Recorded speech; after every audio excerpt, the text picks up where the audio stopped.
우리는 이민 생활을 하면서 한자는 참, 좀 멀리 하고 있죠. 고사성어의 뜻을 잘 모를 때가 많습니다. 오늘 말씀 제목은 용두삼이입니다. 용두삼이. 오늘날에 들어서는 그 옛날에 그런 고사성어를 재해석하는 그런 뜻들이 많아요. 여러분, 박학다식이 뭘까요? 박학다식. 예. 인터넷 보니까 박사와 학사는 밥을 많이 먹는다. 박학다식. 예. 유비무환은 뭘까요? 비가 많이 오면 환자가 많다. 네. 비가 오는 날에는 환자가 없다. 네. 고진감래. 예? 고생을 친탕하고 나면 감기가 온다. 군계일학. 뭘까요? 군대에서 계급이 일단 학력보다 우선이다. 맞습니까? 예. 용두삼이는 뭘까요? 용두삼이. 예.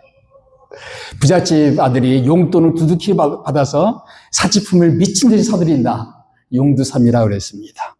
그러나 오늘의 용두삼이는 그런 뜻은 아니고 원래 그 뜻대로 처음에는 뭐예요? 거창하게 시작했다가 흐지부지 끝나는 것을 용두삼이. 머리는 용이요, 꼬리는 뱀꼬랑지다. 그래서 용두삼이. 시작은 참 거창했는데 끝은 별 볼 일 없더라. 용두삼이입니다. 오늘 우시야 왕의 생애를 보게 되면 용두삼이가 되어버렸습니다. 그의 시작은 이렇습니다. 1절 말씀. 유다 온 백성이 나이가 16세 된 우시야를 세워 그의 아버지 아마시아를 대신하여 왕으로 삼으니. 16세에 그런 왕이 되었습니다. 여러분, 이스라엘 역사를 보게 되면 솔로몬 다음에 나라가 둘로 쪼개집니다. 북왕국과 남왕국으로 쪼개져요. 3대 왕 아사, 4대 왕 여호사밧은 매우 선한 왕이었습니다. 그러다가 이제 점차 좀 희미해져 가다가 그의 할아버지 요아스, 그의 아버지 아마시아, 그리고 우시야, 이 사람들은 다 선한 왕으로 기억되고 있습니다. 그렇지만 그의 할아버지도 그의 아버지도 암살로 죽음을 맞이하게 되는 정치적으로는 불안정한 그런 시대였습니다. 그래서 16세의 왕이 되었어요. 근데 소년 군주가 되어서 왕이 되었지만 그의 업적은 대단했습니다. 그의 영토는 남쪽으로는 지금의 수에즈 운하가 있는 그런 아카바만까지, 그래서 거기 보면 엘롯이라는 그런 성읍을 건설했다. 2절 말씀 보니까 엘롯을 건설한 그 장소가 바로 지금의 아카바만까지, 거의 이집트 접경 지역이죠. 거기까지 영토가 확장되었어요. 이 서쪽으로는 블레셋 지역에 있는 그런 나라. 그래서 블레셋 민족은 이스라엘 민족의 두고두고 골칫덩어리였습니다. 계속해서 이스라엘 백성들을 못살게 굴던 그 나라가 블레셋인데 그 지역에도 유다의 성읍들을 건설할 정도로 우시야 시대의 국력은 막강했습니다. 남쪽으로도 서쪽으로도 그 나라의 영토가 확장되고 있는 모습을 볼 수가 있습니다. 경제적으로도 매우 부강한 그런 때였습니다. 10절 말씀 보니까 다 같이 읽어봅시다. 시작. 광야에 망대를 세우고 물웅덩이를 많이 파고 고원과 평지에 가축을 많이 길렀으며 또 여러 산과 좋은 밭에 농부와 포도원을 다스리는 자들을 두었으니 농사를 좋아함이었더라. 그래서 경제적으로도 윤택하고 부강한 그런 시대가 바로 우시야 시대였습니다. 그래서 이스라엘 역사를 보게 되면 북왕국은 여로보암 2명이 있었어요. 근데 제2 여로보암 혹은 여로보암 2세 때가 가장 부강한 때였고, 남쪽에서는 솔로몬 이후에는 우시야 때가 가장 부강한 때로 그렇게 알려져 있습니다. 그러니까 우시야 시대에는 참 좋았어요. 나라가 매우 강건했습니다. 국력도 셌고 경제적으로도 부유한 시대가 우시야 시대였습니다. 그런데 21절 말씀 보게 되면 우시아의 마지막은 이렇게 끝이 납니다. 21절 다 같이 시작. 우시아 왕이 죽는 날까지 나병 환자가 되었고 나병 환자가 되매 여호와의 전에서 끊어져 별궁에 살았으므로 그의 아들 요담이 왕궁을 관리하며 백성을 다스렸더라. 나라를 부강케 했던 우시아 왕. 근데 그의 말년은 비참했습니다. 나병에 걸려서 그런 비참한 최후를 맞이해야만 했습니다. 그래서 나병이 있었기 때문에 사람들을 접촉할 수가 없었죠. 그래서 갇혀 살아야 됐고, 그리고 통치를 할 수도 없었습니다. 죽었어도 유다 왕들의 그 묘실에 들어갈 수도 없었어요. 1931년도에 히브리 대학의 고고학자였던 E.I. 스케닉이라는 그런 교수가 있습니다. 이 사람이 어떤 것을 발견하냐면은 소위 말하는 우시아의 돌을 발견했어요. 그 우시아의 돌을 발견하는데 그 뜻을 보니까 유다 왕 우시아의 뼈가 여기 있다. 열어보지 말 것.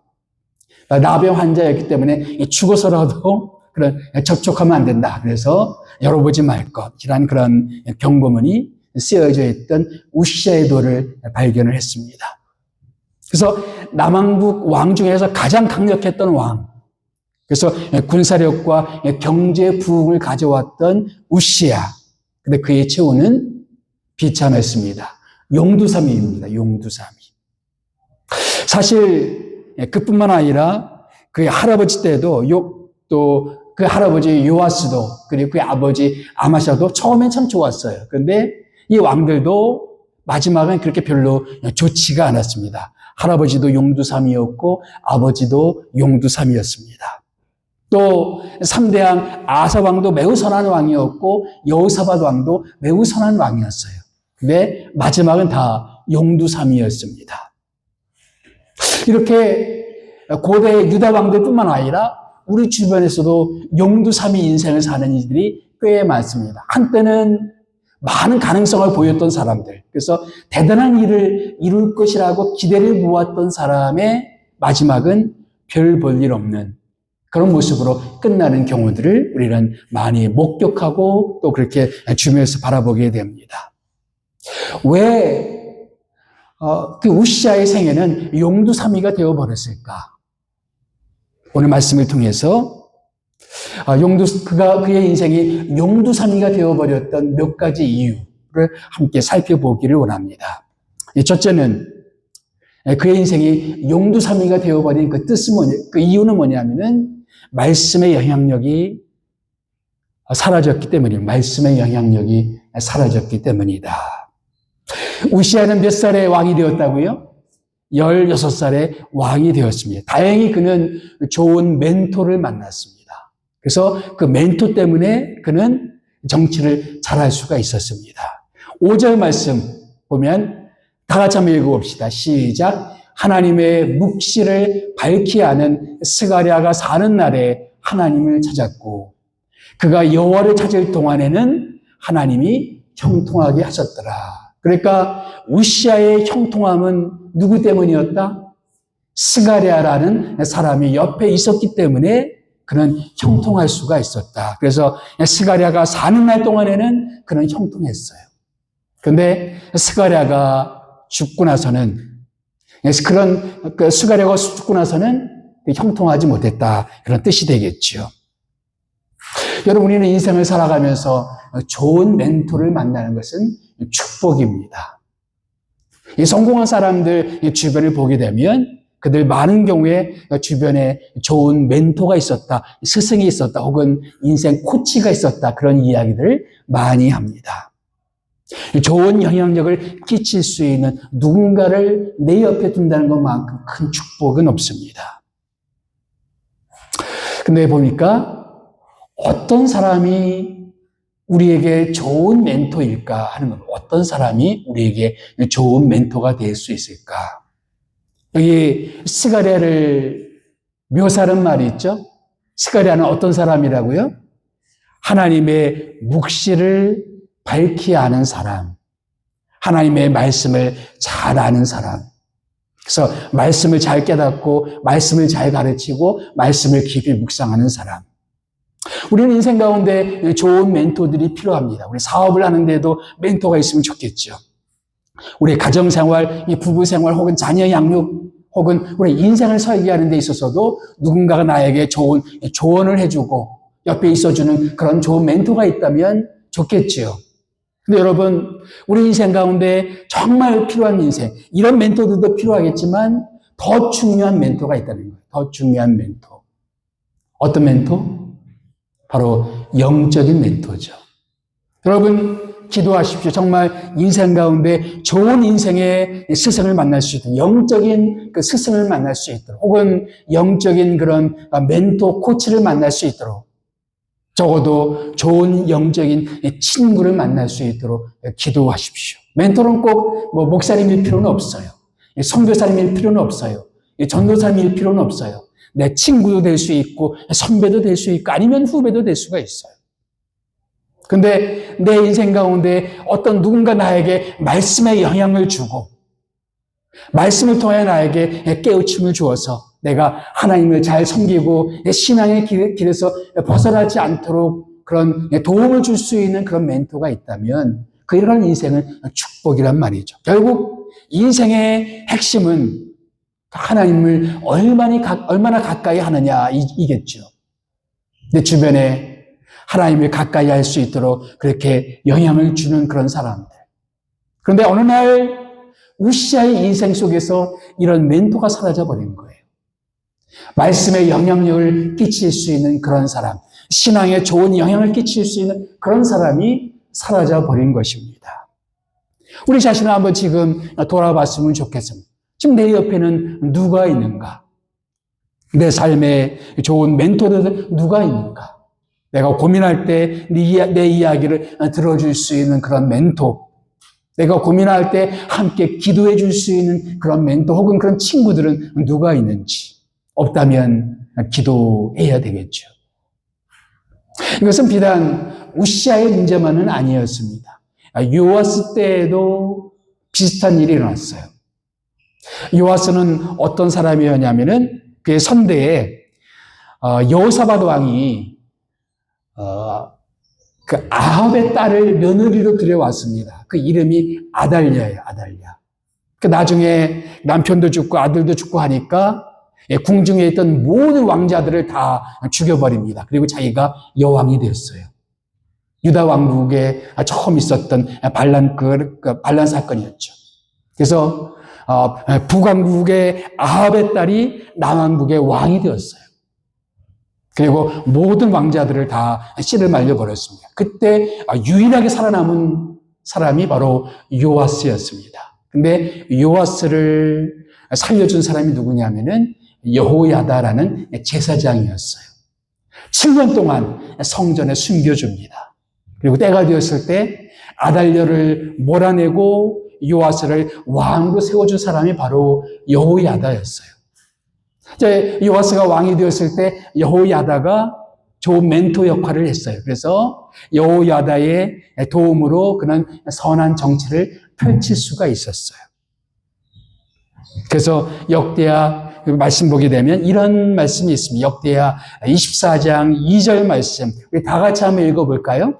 시작. 제사장 여호야다가 세상에 사는 모든 날에 요아스가 여호와 보시기에 정직하게 행하였으며, 누가 살아있는 동안에? 여호야다가 살아있는 동안에는 그는 하나님 앞에 선하게 정직하게 살았다. 그런데 그 이면은 뭐가 있을까요? 여호야다가 죽으니까 그렇지 못했다. 실제로 그렇게 되었어요. 요아스는 여호야다가 죽으니까 그 다음부터 우상을 숭배하기 시작합니다. 그러면서 하나님의 진노가 그 땅 가운데 임하기 시작해요. 여호야다의 아들, 그 아들의 이름도 스가랴였습니다. 스가랴가 하나님의 말씀을 가지고 그리고 요아스의 이야기를 하니까 성전 뜰에서 여호야다의 아들을 살해합니다. 그래서 예수님도 이 사건을 인용한 적이 있었어요. 성전에서 죽임을 당한 사람. 자기의 생명을 보호하고 자기를 왕으로 삼았던 여호야다의 아들을 그는 죽여버렸던 것입니다. 그래서 성경에서 말하기를 요아스가 여호야다의 은혜를 잊었더라 이렇게 되어 있어요. 여호야다가 죽자 요아스는 자기 마음대로 했어요. 다시 말하면 인생의 좋은 멘토가 사라지면서 요아스는 추락하기 시작했습니다. 오늘 내 삶 주변에 그런 좋은 영적인 멘토가 있는지 한번 진지하게 기도할 필요가 있습니다. 여러분, 혼자 신앙생활을 잘하는 것은 쉽지 않아요. 그래서 하나님은 교회를 주신 것이고 영적인 친구들을 주신 것이고 그리고 우리 주변에 신앙생활을 함께 나눌 수 있는 믿음의 동지들을 주신 것입니다. 왜? 혼자서는 아무리 잘난 사람도 혼자서는 신앙생활을 잘하기가 쉽지 않기 때문에 우시아처럼 요아스처럼 자칫 잘못하면 우리는 흔들릴 수 있기 때문에 신앙의 길에서 벗어날 수 있기 때문에 그래서 신앙 공동체는 중요하고 좋은 멘토는 중요하고 내 주변에 좋은 친구들은 중요한 겁니다. 영적으로 말씀을 함께 나누고 신앙의 교제를 함께 나눌 수 있는 그런 친구들은 내 주변에 있는지.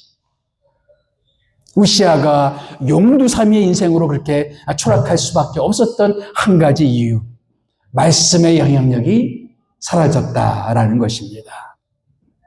또 한 가지 이유를 찾아본다면 바로 그가 성공에 도취되어서 마음이 교만해졌기 때문이다. 언제 우리의 인생이 그렇게 추락하느냐? 우리는 많은 가능성이 있고 잠재력이 있지만 우리도 용두사미가 될 수가 있다. 왜 그러느냐? 우리가 이룬 작은 성취, 작은 성공에 도취되어서 마음이 자만에 빠질 때, 교만에 빠질 때 16절 말씀. 그는 누구죠? 우시아죠. 우시아가 강성하여짐에, 그때가 그 시대에 얼마나 강성했습니까? 강성하여짐에 그의 마음이 어떻게 되었다고요? 교만하여 악을 행했다. 이게 문제입니다. 사람이 좀 잘 나가다 보면 마음이 교만해지기가 참 쉬워요. 우시아는 너무나 잘 나갔어요. 군사적으로도 최대 영토를 많이 확보했고 그리고 경제적으로도 매우 부강했고 그의 치세는 평안한 시대였습니다. 그게 문제였어요. 모든 게 잘 풀리고 모든 게 잘 되다 보니까 마음이 교만해졌다. 안 되는 게 없었어요. 모든 게 잘 풀렸어요.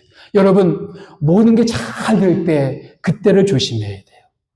바울도 우리에게 이렇게 경고합니다. 무릇 선줄로 생각하는 자는 넘어질까 조심하라.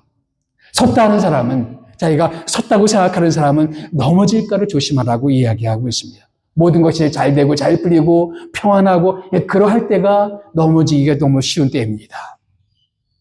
그의 아버지 아마샤도 비슷한 일을 겪었습니다. 그의 아버지 아마샤도 초반에는 매우 잘 나갔어요. 근데 그 아마샤의 인생의 전환점이 뭐냐면은 에돔과의 전투였습니다. 에돔과의 전투. 아마샤와 에돔과의 전쟁이 일어났어요. 그런데 아마샤가 대승을 이루었습니다. 큰 승리를 이루었어요. 근데 그 사건 이후로 아마샤의 마음이 교만해지기 시작합니다. 그래서 심지어는 북왕국 이스라엘에 선전포고를 해요. 그러니까 북왕국 왕이 내가 에돔의 승리에서 마음이 교만해졌구나 라고 하면서 쳐들어옵니다. 그 결과는 어떻게 되었을까요? 바로 아마샤의 많은 군대들이 목숨을 잃어버렸어요. 심지어 아마샤가 사로잡혀 버렸어요. 인질이 되었습니다. 그래서 전장터에서 예루살렘까지 끌려갑니다. 끌려서 아마샤가 보는 앞에서 예루살렘에 있는 거의 모든 성벽들을 무너뜨립니다. 그리고 막대한 전쟁 배상금을 지불하고 겨우 목숨을 부지하게 됩니다. 그리고 암살당해서 죽음을 맞이하게 됩니다. 에돔과의 전투, 그가 큰 승리를 이루었던 단 한 번의 그 성공, 그게 아마샤의 인생을 망쳐버렸어요. 여러분, 우리 인생 가운데 어떤 성공이 우리를 망쳐버릴 수가 있다는 거예요. 어떤 일이 잘 되고 잘 풀리고 뭔가 이루어내고 뭔가 업적이 생기고 내가 뭔가 잘해내고 이런 것이 우리를 망칠 수가 있다는 거예요. 이거를 어떤 사람, 토인비라는 사람은 휴브리스라는 말을 씁니다. 휴브리스. 토인비는 역사를 움직이는 것은 창조적인 소수, 다수의 사람들이 아니라 비록 소수의 사람들이지만 창조적인 사람들. 근데 이 사람들이 역사를 바꾸지만 이 사람들마저도 결국 나락의 길로 떨어지게 되는데 그것이 뭐 때문이다? 휴브리스 때문이다. 자만. 예. 이런 얘기를 했습니다. 역사를 한번 바꾸는데 성공한 창조적 소수가 성공으로 교만해지고 추종자들에게 복종만을 요구하며 인해 장막에 둘러싸여 지적, 도덕적 균형을 상실하고 가능과 불가능에 대한 판단력도 잃어버리는 현상을 보인다. 그 창조적 소수는 그들이 성공한 방법을 모든 곳에 다 통하는 절대적인 진리인 양 우상화하는데 이것을 휴브리스, 오만이라고 부른다. 원래 휴브리스는 고대 그리스에서 신에게 도전하는 인간의 오만을 가리킬 때 휴브리스라는 말을 많이 썼습니다. 그런데 과거의 성공을 우상처럼 섬기는 것도 휴브리스다, 오만이다, 자만이다 이렇게 이야기를 합니다. 대표적인 그런 케이스가 페르디낭드 레시프스라는 사람입니다. 이 사람은 1858년부터 10년 만에 수에즈 운하를 건설을 완공한 사람이에요. 그래서 전설적인 그런 건축가로 이름을 날린 사람입니다. 193km의 그런 수에즈 운하를 건설을 했어요. 거의 200km나 되는 거죠. 그래서 수에즈 운하가 기적같이 만들어진 것을 보고 미국에서도 우리도 그런 운하가 필요하겠다. 그 운하가 뭐냐면은 파나마 운하입니다. 그때까지 이 파나마 운하가 만들어지기 전까지는 뉴욕에서 샌프란시스코까지 가려면은 남아메리카를 돌아가야 됐어요. 그래서 그 길이가 22,500km였습니다. 근데 파나마 운하가 만들어진 다음에는 9,500km로 줄어들었어요. 그래서 쉽게 갈 수가 있게 되었어요. 그래서 누구에게 일을 맡기면 좋을까? 수소문하다가 수에즈 운하를 만든 이 사람에게 맡겨보자. 맡겼어요. 이 사람은 장담을 했습니다. 193km, 거의 200km 되는 수에즈 운하도 10년 만에 만들었다면 파나마 운하는 80km밖에 되지 않으니까 5년이면 다 끝낼 수 있습니다. 자신만만했어요. 거의 공사비가 10조 달러가 들었습니다. 근데 8년 만에 이 회사가 파산하고 말았어요. 사람들은 이 수에즈 운하의 그 수심은 19km밖에 되지 않지만 파나마 운하의 그 수심은 190km 되기 때문에 같은 방법을 쓰면 안 된다라고 옆에서 조언했지만 듣지를 않았어요. 네, 나는 수에즈 운하를 만든 사람이다. 자기 고집을 끌고 갔어요. 그래서 거의 10조 달러를 탕진하고 그 사업은 실패하고 맙니다. 나중에 이 사람은 정신병에 걸려서 그렇게 최후를 맞이합니다. 나중에 미국 정부가 그거를 이어받아서 드디어 성공을 시켰죠. 그러나 과거에 대단한 업적을 이루었던 이 사람, 수에즈 운하를 만들었던 이 대단한 사람, 그 과거의 성공 때문에 어마어마한 실패를 경험하게 되는 것이죠. 우리 인생도 그런 경우들이 너무 많다는 겁니다. 우리가 이룬 어떤 성공, 평안, 혹은 어떤 잘 되는 것들, 잘 풀리는 것들, 그러다 보니까 우리가 하나님께 대한 간절함을 잃어버려요. 하나님께 무릎 꿇어야 될 필요도 잘 못 느끼고, 말씀으로 하나님의 음성을 들어야 될 그런 필요도 못 느끼고, 그냥 삶에 도취되어서 그렇게 살아갈 수가 있다. 우시아가 그러했어요.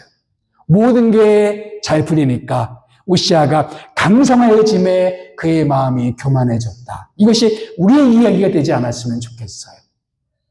많은 사람들이 용두사미가 되는 것이 뭐냐면은 그 과거의 성공 때문에 과거의 업적 때문에 남은 미래를 망쳐버리는 것입니다. 여러분이 지금까지 살아오는 동안에 여러분이 고생을 하면서 이루어낸 것들이 많이 있겠죠. 그러나 거기가 여러분의 마지막 지점이 아니었으면 좋겠습니다. 계속해서 주님의 은혜를 갈구하고 주님의 도우심을 갈구하면서 그래서 두렵고 떨리는 마음으로 하나님의 도우심을 간구하는 우리 모두가 되었으면 좋겠어요. 세 번째, 바로 하나님께 대한 두려움을 잃어버리게 될 때 우리 인생은 용두사미로 곤두박질할 수가 있다라는 것입니다. 초반에 우시아는 매우 선한 왕이었습니다. 그런데 어느 순간에 그는 하나님께 대한 경외심을 잃어버렸어요. 뭘 보면 알 수가 있느냐? 16절 말씀 다 같이 다시 한번 읽어봅시다. 시작. 그가 강성하여짐에 그의 마음이 교만하여 악을 행하여 그의 하나님이 여호와께 범죄하되 곧 여호와의 성전에 들어가서 향단에 분향하려 한지라. 여러분, 제사는 누가 할 수가 있습니까? 제사장만 할 수가 있는 거예요. 근데 내가 못할 게 뭐냐 이런 마음이 들었어요. 그래서 자기가 하나님 앞에 제사를 주관하려 들다가 결국 어떻게 되었습니까? 나병에 걸려서 비참한 최후를 맞이하게 된 것이죠. 그가 그의 하나님 여호와께 범죄하여 하나님께 대한 두려움이 어느 순간부터 사라져버리기 시작한 것이죠. 우리는 지금 은혜 시대 속에서 신앙생활을 하고 있습니다. 이런 시대 속에 우리 신앙생활을 하면서 우리가 정말 조심하고 조심해야 될 게 뭐냐면은 하나님께 대한 두려움을 잃어버리는 것입니다. 하나님께 대한 경외감, 경외심 혹은 하나님께 대한 두려움 이런 것들을 잃어버리는 거예요. 단적인 예가 예배입니다. 우리는 하나님을 두려워하고 있는지 두려워하고 있지 않는지를 알아볼 수 있는 하나의 척도가 있다면 우리의 예배입니다. 우리는 예배를 어떻게 생각하는지, 어떤 자세로 우리는 예배를 드리는지. 나는 정말 거룩하신 하나님을 예배하고 있고 그 하나님을 찬양하고 있다면 난 정말 나의 예배의 모습은 어떠해야 되겠는가? 바로 이 말씀은 하나님의 음성을 듣는 시간인데 하나님이 나에게 주시는 말씀을 듣는 순간에 나는 어떤 자세로 주의 말씀을 듣고 있는지 우리 자신을 조용하게 검토해 볼 필요가 있다는 것이죠. 우리의 선배들은 신앙생활 할 때 이런 것을 우리에게 많이 강조했어요. 주일 성수. 무슨 일이 있어도 주일날 예배 드리는 것을 빼뜨려서는 안 된다. 오늘날 많이 보는 것은 뭐냐면은 너무 쉽게 주일 예배를 양보하는 것입니다. 무슨 일이 있으면 너무 쉽게 포기하고 양보하는 거예요. 이것이 과연 우리가 하나님을 두렵게 생각하는 그런 모습인가? 어떤 일이 있어도 결코 포기할 수 없는 것, 결코 양보할 수 없는 것, 다른 것은 다 허용한다 할지라도 절대 양보할 수 없는 마지막 보루, 우리 신앙생활의 마지막 보루는 매주일 우리가 주님 앞에 서서 주님을 예배하는 것이지요. 예배는 우리 인생의 넘버원 1순위가 되어야 됩니다. 여러분, 우리가 대통령과 어떤 약속이 있다고 한다면, 대통령과의 약속이 있다고 한다면은, 그런데 무슨 일이 생겼다고 그 약속을 쉽게 잊어버리거나 포기하거나 그렇게 하겠습니까? 하물며 만왕의 왕 되신 하나님, 온 천지를 창조하신 그 하나님과 만나는 그런 시간인 이 예배 시간은 그것보다 못해서는 안 되겠다는 것이죠. 더 경건한 마음으로, 더 진정한 마음으로 하나님께 대한 예배를 생각하고 예배에 참여해야 되겠죠. 바로 우시아는 하나님께 대한 두려움을 잃어버렸어요. 그런데 우시아가 죽던 해에 중요한 사건 한 가지가 벌어지게 됩니다. 이사야 6장 1절 말씀 다 같이 한번 읽어볼까요? 시작. 우시아 왕이 죽던 해에 내가 본즉 주께서 높이 들린 보좌에 앉으셨는데 그의 옷자락은 성전에 가득하였고 바로 이사야라는 사람이 소명을 받는 장면, 하나님의 선지자로 부르심 받는 장면이에요. 성경학자들은 우시야와 이사야는 사촌지간이라고 생각합니다. 우시야의 아버지와 이사야의 아버지는 형제지간이다. 그래서 우시야의 아버지는 아마샤, 그리고 이사야의 아버지는 아모스라고 되어 있어요. 그래서 형제지간으로 그렇게 생각들을 많이 하고 있습니다. 만약 그렇다면 매우 가까운 사이죠. 우시야와 이사야는 매우 가까운 사이죠. 그렇다면은 이사야는 가까이서 우시야를 지켜볼 수 있는 그런 기회가 많이 있었을 것입니다. 너무나 잘 나가던 우시야, 그러나 어느 순간부터 하나님께 대한 두려움을 잃어버리고 하나님께 대한 경외심을 잃어버려서 비참한 최후를 맞이했던 이사야를 그런 목격을 했을 것입니다. 그런데 그래서 우시야가 죽던 해에 하나님은 이사야를 찾아오십니다. 그때도 성전이었어요. 주께서 높이 들린 보좌 위에 앉으셨고 그 하나님의 그런 그 옷자락이 온 성전에 가득하고 천사들이 거룩하다, 거룩하다, 거룩하다 하면서 거룩하신 하나님을 예배하고 있는 그 모습을 이사야가 보게 됩니다. 그리고 자기의 죄인됨을 깨달아요. 화로다 나는 망하게 되었도다. 나는 부정한 사람이로다. 거룩하신 하나님을 목도하니까 자기가 얼마나 죄인인지 깨닫게 됩니다. 그러면서 그는 거룩하신 하나님 앞에서 자기 인생을 주님 앞에 드립니다. 거룩하신 하나님을 섬기는 일에 내 인생을 드리겠습니다 하면서 그 생애를 드려요. 우리 인생 가운데 거룩하신 하나님에 대한 이 경외감을 다시 회복했으면 좋겠습니다.